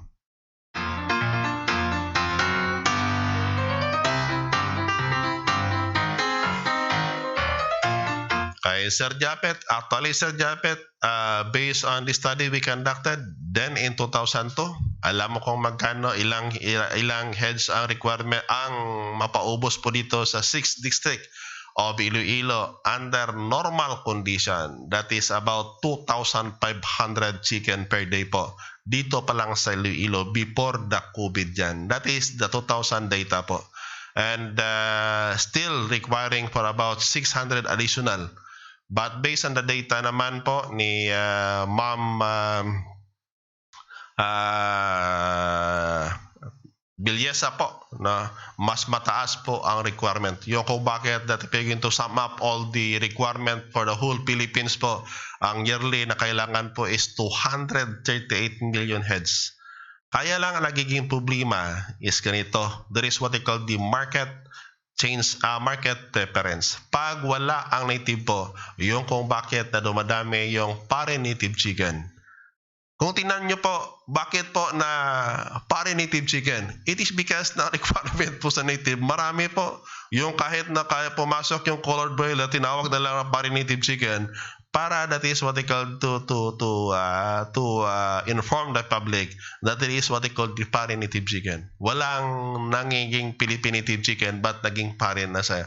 That is what they call the colored broilers per se. Yung kung bakit na we are pushing this one, na kung saan po ang commercial scale of production, para actually we are not competing with the commercial breed. No, it is native, or whether it is a layer or the fast-growing fowl. Meron kasing market yan. Ang native chicken po, may market din yan po. Ang sa nakita namin is that we are now working in terms of pricing po. The actual survey that we are doing here, we are doing the marketing every week po para makita namin talaga how much is the buying capacity of the target market na native chicken, na kung saan po medyo parami-rami natin later on ang pwede maibenta. And beside because hindi naman kasi lahat marunong magbenta, we are also looking on the possibility na kung saan po kasi dito po, based on experience that we have po, accumulated na yan.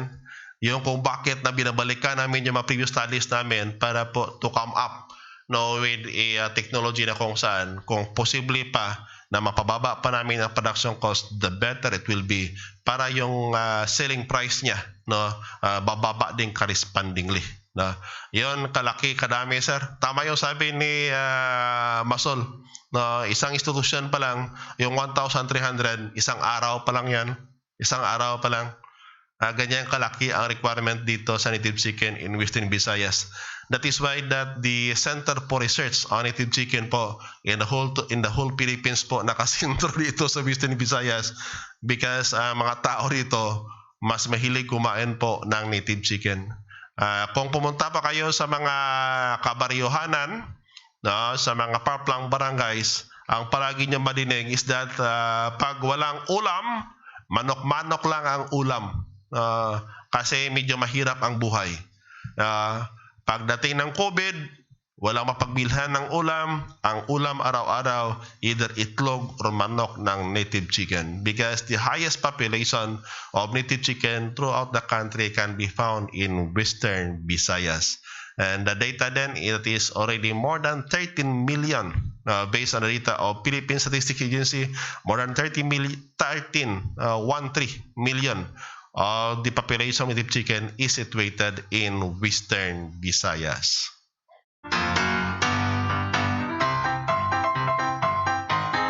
Kay Ma'am Beams, thank you Ma'am Beams for the 50 stars.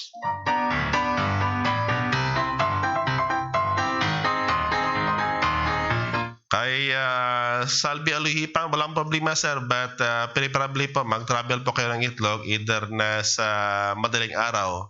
Katulad din mag-travel pa kayo ng tawag dito ng live na manok. You can have it be traveled early in the morning. Basta tanda pa natin sir na medyo maginaw ang paligid. But kung air condition sir, okay din sir, walang problema. Walang problema yan. As long natandaan pa natin as we are transporting the native chicken egg, possibly sir, tingnan nyo sir yung itlog, yung large and up, yung malaking bahagi na dulo, yan ang nasa taas. Kasi air cell kasi nandoon yan. Kahit na mag-store pa kayo, large and up din sa taas. Kahit mag-incubate, large and up. Nandoon kasi ang air cell para yung positioning ng itlog. At saka ang germ kasi dyan na-locate po sa bahagi na yan. At saka po based on studies conducted na pag ang large and up na sa taas po, ang brokerage or broken number of eggs during transport po is masyadong mababa po, Sir Aluhipan.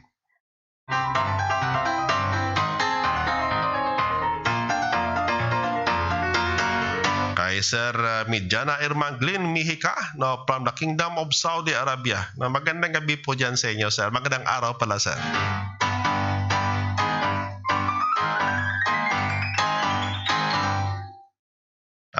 At least, Sir Bong, try to contact this person that we are referring to you. Pag wala, sir, ang isa doon, pag nakadayo po kayo sa may Zamboanga del Sur, paki-connect kay Ma'am Dana para i-connect niya kay sino ba na pangalan ni sir? Hindi, sa may Zamboanga. Kay Sir Berhil pala. Sir Berhil, pasensya. Tumatanda na kasi ako. Kay Sir Bong, pag nagkataon po, Sir Bong, na makadayo po kayo sa Zamboanga, hanapin nyo si Sir Virgilio de Mailig. I-try mo, sir, na i-search yung pangalan niya sa Facebook, nandoon kasi yan. Yung manok kasi ni Sir Virgil doon is Sampin Chicken. Paki-contact sa kanya, sir. Ang Sampin Chicken is the standardized breed of the Basilan Chicken, sir. Kindly contact Sir Virgilio de Mailig. Nandiyan kasi yan sa Zamboanga del Sur. Siya ang pinakauna kong estudyante when it comes po sa personalized learning. Sir Virgilio de Mailig is auto mechanic coming from Kingdom of Saudi Arabia po. Siya po yan ang auto mechanic ng hari po ng Kingdom of Saudi Arabia na kung saan umuwi dito sa Pilipinas para na mag-for good, and he has the farm in Zamboanga del Sur.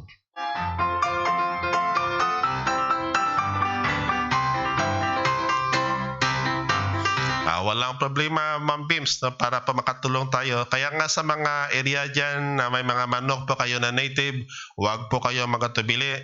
Kindly contact us, but pwede po pakita nyo muna picture ng manok nyo sa amin. Tandaan po ninyo, integrity is very important.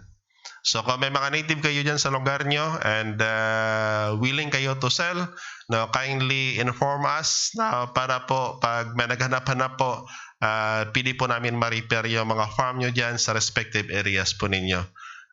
We are here at Central Philippine University. Ang pinaka-mission namin is to help the native chicken raiser all throughout the Philippines, and we don't want to monopolize this industry, and we could not monopolize this industry. Ang pagtulong-tulungan po natin dito sa native chicken is very critical for us. Now, industry could not move without the participation of every stakeholder on the native chicken.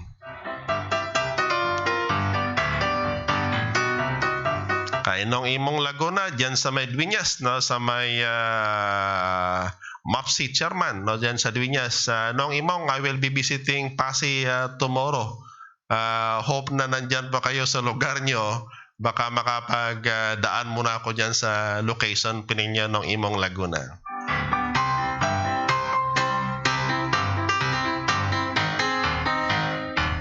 Information officer kasi namin yan, si Masol Sir Glenn.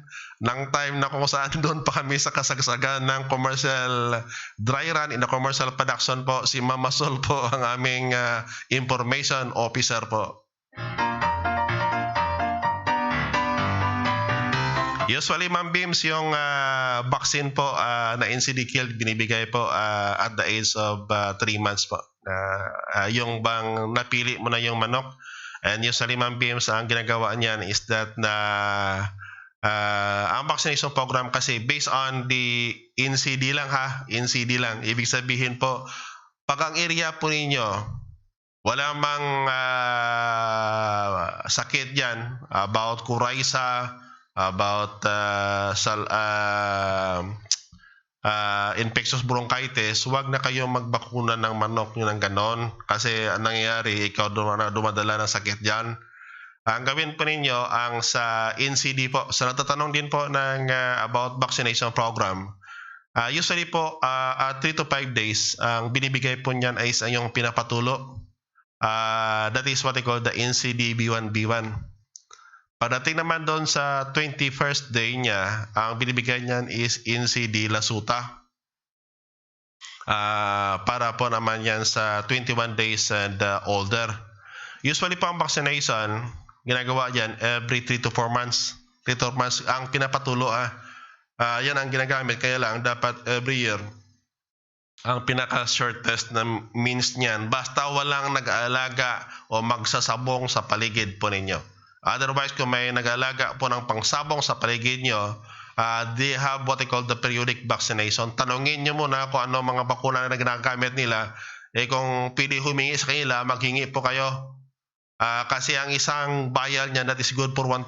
So kung kaunti lang manok nila, itatapon lang nila yan o di kaya isunugin nila, sayang. Hingin nyo lang sa kanila kung pwede at saka magamit nyo dyan sa manok nyo. Lalo na pang pinapatulo po. That is a very potent type of vaccine na pag napatulo yan at saka hinihip ng hangin, kung saan papunta yung hangin, doon ang prevalence po ng infection. Yung kung bakit, Ma'am Beams, na pag ang manok i-select po natin dapat na 3 to 5 days, bakunahan po natin ng NCD B1B1, 21 days and older, na bigyan po natin ng tawag dito ng NCD Lasuta. Ang ginagawa po namin as a part of follow-up before giving what they call the NCD kill vaccine. Ang sa amin kasi dito, because ng area po namin medyo on the urban areas, at saka marami nag-alaga ng pangsabong, yung kung bakit na 5 sakit po na ginagamit namin as bakuna. Ang gawin po natin, before administering the NCD kill, 2 weeks before, na bakunahan po natin ng NCD Lasuta yung mga breeders natin. Ang gagawin natin breeders bago po bakunahan ang pinili po natin. And usually kasi ang NCD kill kasi, Ma'am Beams, tinuturok kasi yan, tinuturok. Kaya lang ang nagiging consideration natin, Ma'am Beams, is that na ang isang vial niyan that is good for 1,000 chicken. Yung kung bakit dito sa CPO, kung malapit lang sana, is that we are doing what they call tinitingi-tingi kasi namin yan. We are doing it aseptically dito po sa aming laboratory para po na kung saan ang level of contamination po ma-prevent po natin. Otherwise, pag na-contaminate ang bakuna, delikado din yan. Kaya Ma'am Bims, the practical means na lang po, pag walang available at saka kaunti pa lang yung manok mo, please, no, use na lang yung pinapatulo, o di kaya Ma'am Bims, itry mo magpunta dyan sa Municipal Agriculture Office po ninyo at saka matanong po kayo sa Head of Agriculturist kung mayroon silang bakuna na pertinent para sa mga manok, lalo na po yung mga NCD killed, because that is a lifetime vaccine and that is an oil-based vaccine na tinuturok po yan para maturuan po kayo kung paano gamitin, ma'am. Baka bumibili din sila because there are some municipal agricultural office na kung saan bumibili sila, no, para po na pangbigay doon sa mga manok na mga racers sa respective areas po nila. Try mo muna, ma'am, itanong doon, ma'am, pag walang available na NCD killed, no, ang pinapatulo lang, ma'am, gamitin muna. No, every 3 to 4 months po ang vaccination yan. Have it be done, ma'am.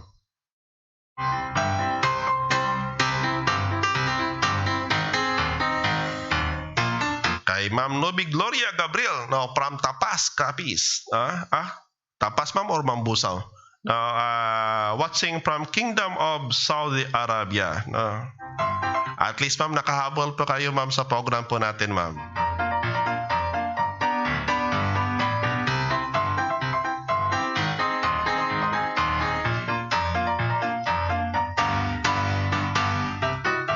Kay Sir Ayan Ulugasan, Sir Gobib, sa 4x8, hatiin po ba o ilang grower ang malagay dito?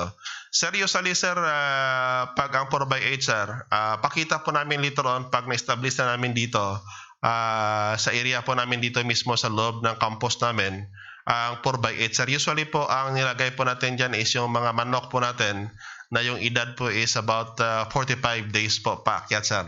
And usually po ang loading niyan basta 4x8, you can load up to 35 chicken, no, per pen na measuring about 4 feet wide and 8 feet long. No. Actually, yung area namin, no, sa breeder po, tapos na po, nandito po sa lalim ng building na to, no, na kung saan sa harapan niya po is may fish pan po sa harapan niya. Now, that is one way on how we can maximize the area po.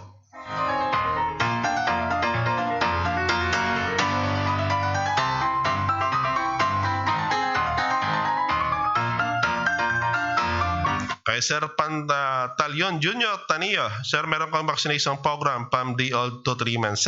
Sir Pantalyon, at least sagot ko na yung tanong mo kanina, sir, along with the questions also of Ma'am Bims. Kay Ma'am Nubi, nasagot ko na Ma'am Nubi kanina, ma'am, ha, yung 4x8 natin, ma'am, kung ilang growers. Ma'am, tandaan po natin, kung sisiyaw lang muna, if you really want to use it as a brooding, na pili po nyo lagyan kahit na 50 heads po ng the old chicks hanggang 45 days. But as it reaches what they call the 45 days, pwede bang buwasan natin? Gawin natin 35 chicken lang or less 30 para po na pag hindi masikip kasi mas mabilis lumaki yung manok. Pag sobrang sikip kasi medyo may katagalan lumaki, ma'am. And beside cannibalism, the cases of cannibalism increases, no, pag sobrang dami po ng manok sa isang kulungan.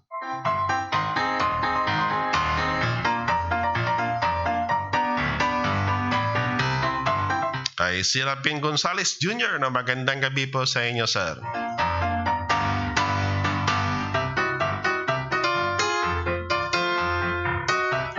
Yung kung bakit, Ma'am Bims, na at least you directly heard it from Ma'am Masol Gumilla, the ups and down of raising native chicken. Ganyan talaga ang buhay, ma'am. That is why that sa amin dito, we are now shifting the gear, no, from the research to commercial production na po, para po at least makita nyo talaga kung paano ginagawa yan. That is why that we'll be doing what they call the online learning para po naman sa mga baguhan dyan na gusto po mag-start ng manukan po will be doing it. Instead of using what they call the face-to-face personalized learning, ang gawin po namin dito will be doing what they call the personalized online learning po. Para po sa mga gusto mag-umpisa, no, we can guide you on the process, no.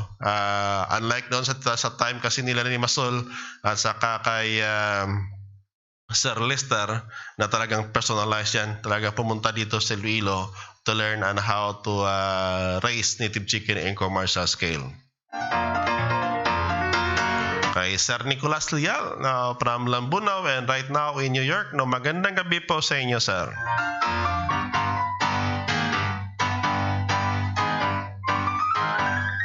Loko-loko ka talaga, Sol, ha? Lalaki yung mga anak ni Ma'am Sol, dalawa yan. Kay Jing Udes, konti pa lang mga manok-dok dahil natamaan ng 80% punishment. So, ibig sabihin, Jing, tama yung sinasabi ko. Alam mo, Jing, naranasan namin yan kung bakit that is why that the different risks associated. Kung maalala mo ding, Jing, nung nakaraang mga episode namin, we discuss about the various risks associated. We will find again another time na kung saan po mabigyan po namin ng kabuhay-buhay yung 80% na yan, Jing. Because the failure of raising native chicken, it is not because of the packages of technology, but it is because of the 80% management po.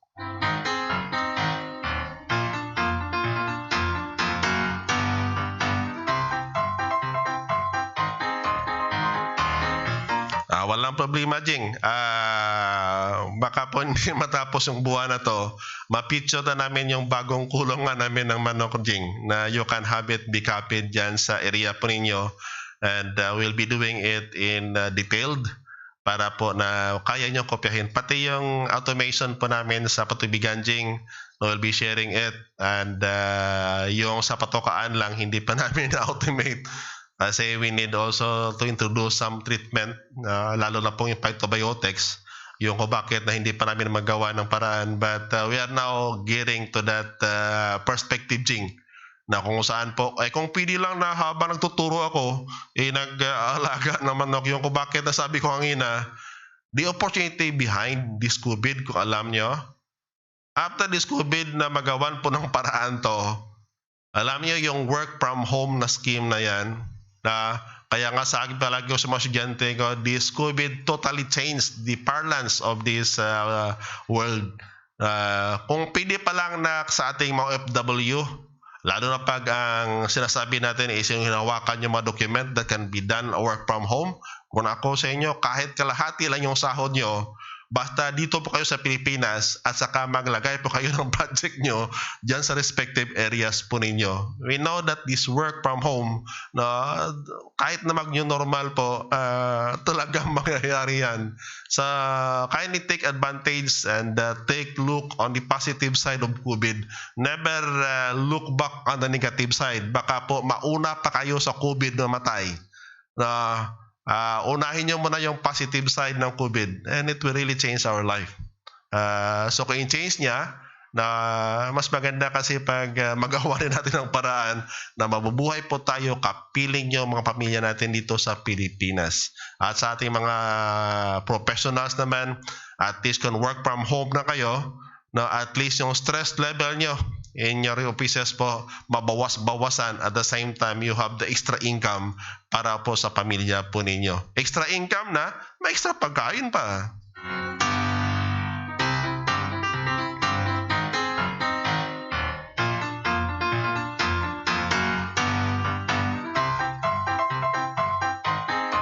Kay Sarinso Cornel, Doc, good evening. Talking about the breeder flock. My flock is, yung roster ko is asil o Siamo, tapos yung hen ko is, ang bloodline is Parawakan Basilan. Tama po ba?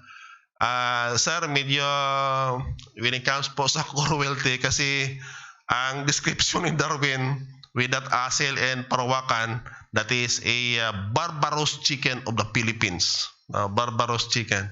Kasi yung nature niya kasi, sir, hindi ang temperament niya medyo masungit po sa mga sisiw. Yung kung bakit na ang ginagawa po namin dito sa CPU po, kinocross po namin ang tawag dito yung bloodline ng Hulu, that is along with the Asil and Shamu with the Bisaya chicken, sir, para at least yung process niya, ang temperament, sir, hindi ganun kasama compared ng the pure one. Alam mo, sir, pag puro-puro yan, sir, halos yung mortality mo, it is not because sa sakit, sir. Ang mortality mo because na sila mismo ang nagpapatayan dyan sa kulungan nila, sir. But if you want to prove it, sir, ay try mo, sir, na gawin yan, sir, para at least maka-second demotion ka. But if you would mind na para po maiwasan natin, sir, sayang kasi, sir, investment kasi yan, sir, investment, sayang. If possible, sir, pwede ba ang gawin po natin na yung lalaki po is Asil or Shamu at saka yung babae po, pwede bang baka yung manok dyan, no? Waray chicken po, no? Ang native chicken po ninyo dyan na maliliit po, i-cross po ninyo para po at least yung produkto ng process niya hindi na gano'n kasama o hindi na gano'n kasungit po sa mga kasamahan sa sir. Otherwise kasi, sir, pag puro-puro yan, ang sama ng ugali niyan, sobrang sungit. No, kasi when we first have done it, na ipapuro namin, ay nako, sir, the mortality that we have, hindi sa sakit. No, it is because of the cruelty among themselves. No, away sila lang away. Lalo na, sir, pag dumating na sa may edad nila is about mga 2 months. Ay nako, sir, approaching 2 months. Doon na, sir, nag-uumpisa yan, sir. Pag inihiwalay mo lang yan kahit 1 oras o 2 oras sa grupo niya, pagbalik nila yan, pagkita nila, paluan na sila agad. Yung kung bakit na, ay nako, sir. Kaya nga sabi ko noon, yung pinakamalaking shrinkage namin sa manok, hindi sa sakit, ng puro-puro pa yan. So that is why that we used to cross. Hope, sir, na i-consider mo, sir, na possibly, sir, yung lalaki po is the Asil or Shamu, and then yung babae po natin is yung native po ng Samar or Leyte.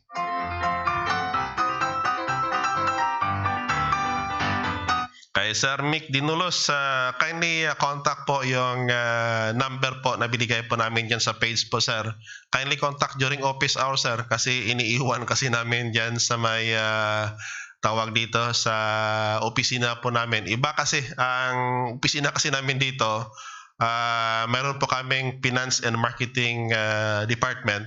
Ang sa amin naman, sir, is more on what they call the technology transfer. Yung kung bakit na inihiwalay namin para po iba kasi ang treatment when it comes po sa marketing side po ng operation namin, because we are governed, no, by the this university po.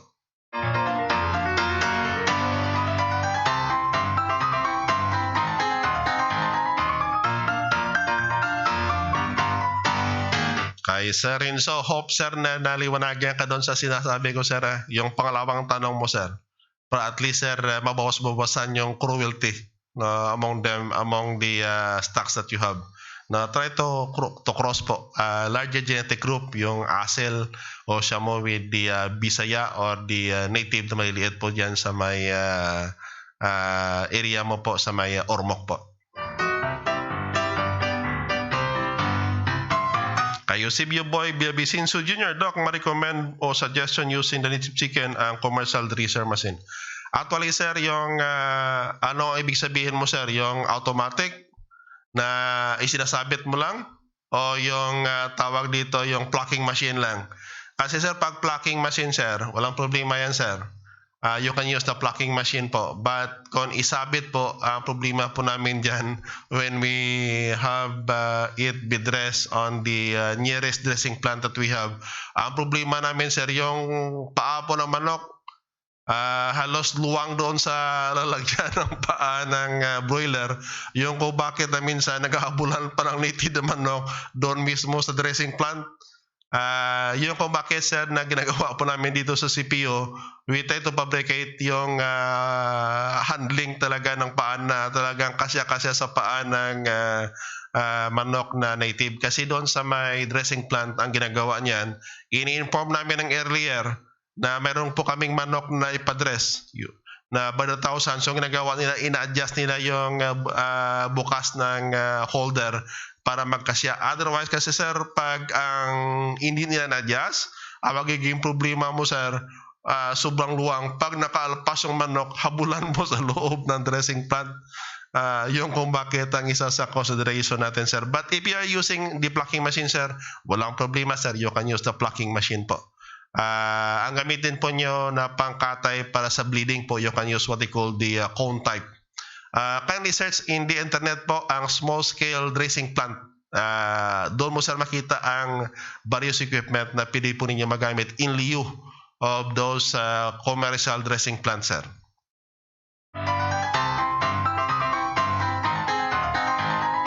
Kay Sir Jojo Gisa Pulutan Graciano watching from Canada. Sir Jojo, magandang araw po sa inyo dyan sir.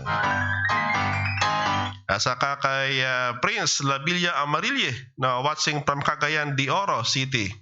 Now with Eco Delta, SPI Bagwis, Silso Kalukugan and Bangkirigo Ramos. No, magandang gabi po sa inyo dyan na Sir Prince. Kasama na po yung trupa natin dyan sir sa Cagayan de Oro. Magandang gabi po sa inyo. Thank you for the support to the Pilipinative Chicken channel po.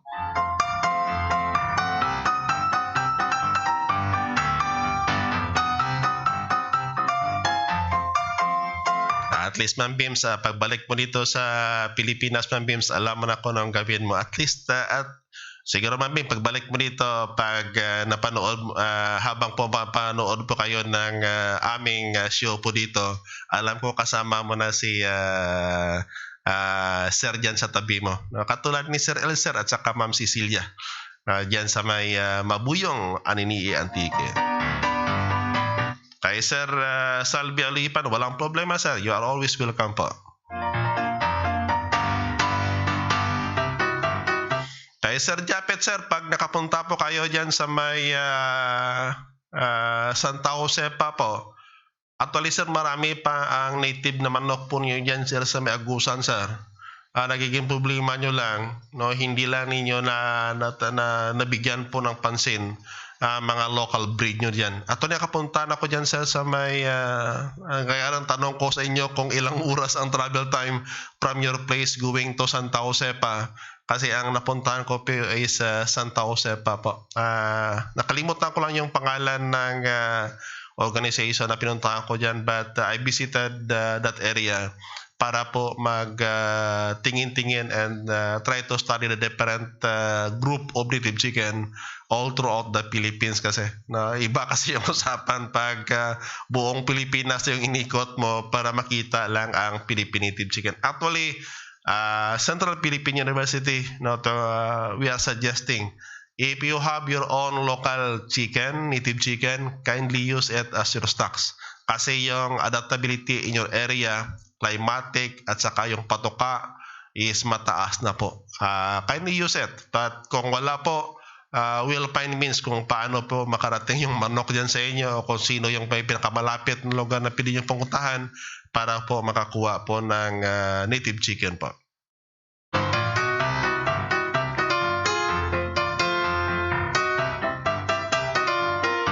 Ay Genevieve Bagcal Perez, hi Doc, sa CPO gagamit man kamo vaccine? Sure ma'am, ginagamitan po namin yan ma'am. Ang stocks po dito kasi ngayon ma'am, from CPU down to Saraga Farm, we are almost 400 stocks. Strong stocks na yan ma'am, selected na yan, and that is ready na for commercial production, and we are increasing that number. Kaya lang dahan-dahan muna ma'am para po to really implicate the reality of raising native chicken. Kasi if you want to raise native chicken na talaga bang pang commercial scale na katulad namin dito, we already have tested 1,250 ma'ams. Una-una po namin ginawa po 320 hindi nagbakuna. Ang namatay po is 250. Yung natira 70 lang. Yung kung bakit na speaking of capitalization that we are putting in terms of the commercial scale of production, I may suggest vaccinate your chicken. Otherwise, baka tinatapon mo lang ang pera mo. Pag namatay ang sisiw, walang problema as long as at inahin ang tandang is nandoon. mabubuhay pa rin po kayo.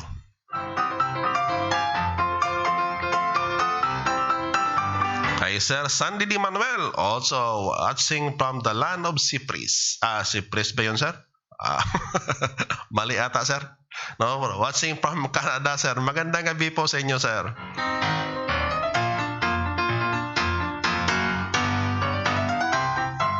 Kay Aris Obernabi, thank you, sir, and God bless also to you, sir.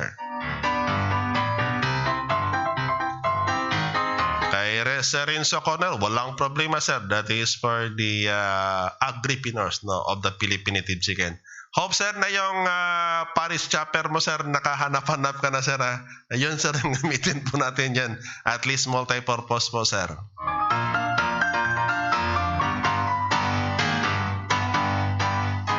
Kay Sir Charles Jefferson Montes, Hidlo Hildok, saan po pwede makabili ng formulated new na feeds na mas malapit? Location is Butuan City. Na actually, sir, may estudyante pa kami dyan sa may Butuan. Sino ba yun, Dan? Si Ma'am Juby.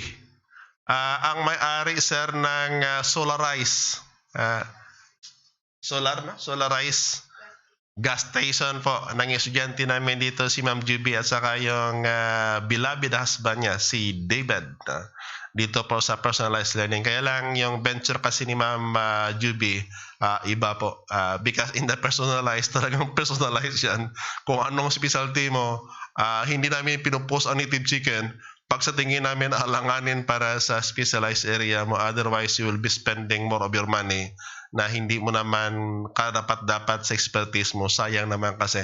But don't worry, Sir Charles, because ang hihintay na namin is that the new normal will be coming in para po na matransport namin yung mga kailangan po ng racers natin all throughout the Philippines. But we are not selling, Sir Charles, ang feeds. We are selling what they call the base mix and the premix po para mas mura ang kinatnan dyan. Basta siguruhin mo lang, sir, na yung mais po mura sa lugar nyo para yung patoka nyo is mas mura pa ang kinatnan than selling directly the CPU feeds, kasi ang computation namin mas mahal ang kinatnan pag pumunta dyan. But if we'll be selling the premix and the base mix po, mas mura po. At saka kay Sir Almond C. Idera, watching from Surigao City. At saka kay Sir Tim Arandila na sa Iloilo Provincial Agriculture Office. Sir Tim, magandang gabi. At sa aking pinakamamahal na ina na kay Mrs. Opilia Capares, watching from Saraga, Iloilo, together with Inday Tisa, Nonoy Jetro, and Inday Gamay.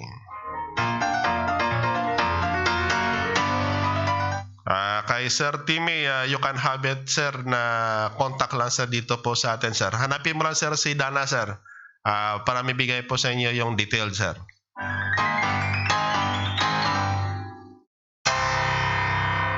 Kay Bril Chayla, na magandang gabi, Doc, watching from Kanituan with honey chili. Iba talagang pangalan, Ma'am Bril, ha?